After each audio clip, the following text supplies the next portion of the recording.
Hey, Reggie Simmons here. Wanted to record this video today to talk with you guys a little bit about high intensity interval training, or HIIT.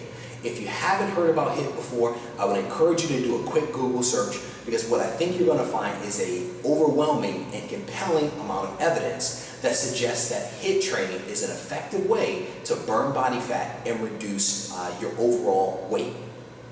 With HIIT, what you do is you engage in some type of exercise all out for a certain period of time, called a work session.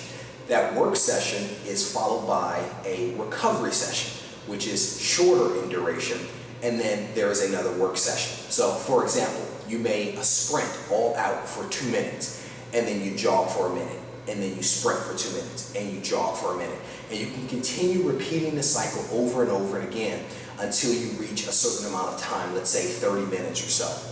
What the researchers have found is that HIIT training is a more effective way to burn body fat versus long cardio sessions where you may just jog for 5 or 6 miles. So you can get better benefits from HIIT training in a shorter amount of time versus all-out endurance running or other forms of endurance exercise. So in addition to talking a little bit about HIIT, I want to actually demonstrate for you guys one of my preferred methods for engaging in HIIT exercise. Again, it's nothing more than a work session followed by a recovery period. So let me go ahead and demonstrate one of my preferred exercises for you guys.